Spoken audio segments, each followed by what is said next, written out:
दार्जिलिङका सांसद राजु विष्टको तर्फबाट सिलगढीको विधान मार्केटमा अग्नि प्रभावित व्यवसायीहरूलाई आर्थिक सहयोग दिएको छ। जानकारी अनुसार 28 सेप्टेम्बरमा सिलगढीको विधान मार्केटमा लागेको भीषण अग्निकाण्डमा थुप्रैवटा दोकानहरू जलेर खरानी भएको थियो। राज्यका मुख्यमन्त्री ममता ब्यानर्जी र दार्जिलिङका सांसद राजु विष्टले घटना घटेपछि तुरन्तै आर्थिक सहयोग दिने घोषणा गरेका थिए। केही दिनपछि सरकारी अनुदान पीडितहरूलाई प्रदान गरिएको थियो। अन्ततः मङ्गलबार दार्जिलिङका सांसद राजु विष्टको तर्फबाट प्रभावित व्यवसायीहरूलाई आर्थिक सहायता दिइयो।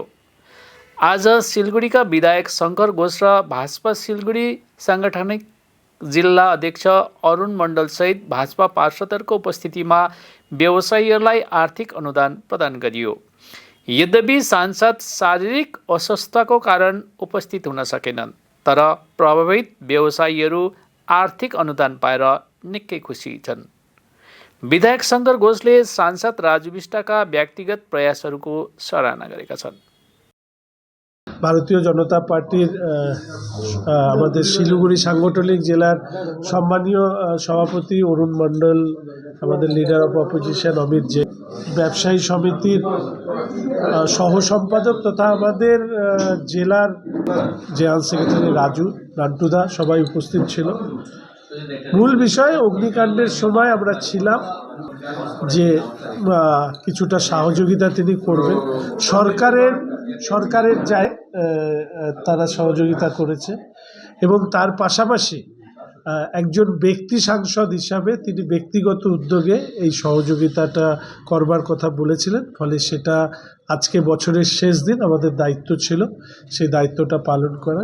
বাপিদা এখানে সম্পূর্ণটা বলেছে এবং বাপিদা শুধুমাত্র অগ্নিকাণ্ড হওয়ার সময় শুধু নয়, তারপরেও ব্যবসায়ীরা যাতে সাহায্য পায় তার জন্য চেষ্টা সবসময় করে।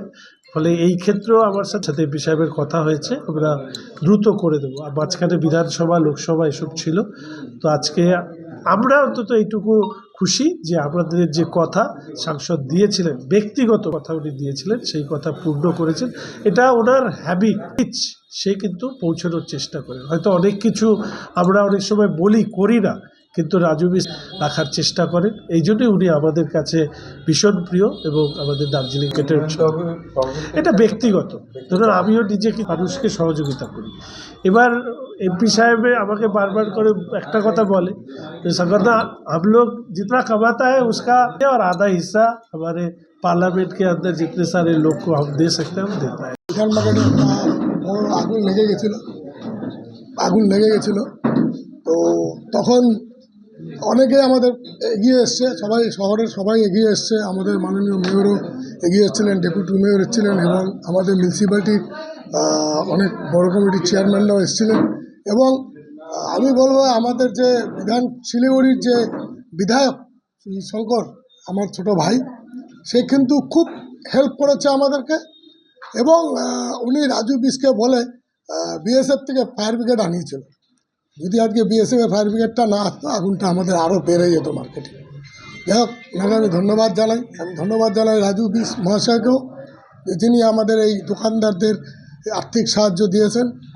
আর আমি ধন্যবাদ জানাই আমাদের যে পশ্চিমবাংলার মুখ্যমন্ত্রী, মাননীয় মুখ্যমন্ত্রী, তিনি 9 জনকে 1 লাখ টাকা করে দিয়েছিলেন এবং 14 জনকে 50,000 টাকা করে দিয়েছিলেন। এবং ধন্যবাদ জানাই আমাদের শিলিগুড়ির মেয়র গৌতম দাকেও, উনিও আমাদের এই 9টা দোকানদারকে আর্থিক সাহায্য দিয়েছিলেন। এই মিলিয়ে সবাই আর্থিক সাহায্যতে আমাদের দোকানদাররা অল্প হলেও তারা একটু হেল্প হয়েছে তাদের অনেকটা, কারণ তাদের সর্বস্বই চলে গেছে।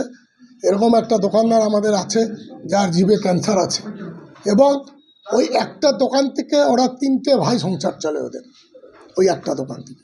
তার তো অবস্থা খুবই খারাপ হয়ে গেছিলো। যাই হোক, উনি যতটা হেল্প পেয়েছে সরকারের পক্ষ থেকে এবং বিরোধী দল থেকে, তাতে আমি সকলকেই ধন্যবাদ জানাই বিধান মার্কেট ব্যবসায়ী তরফ থেকে।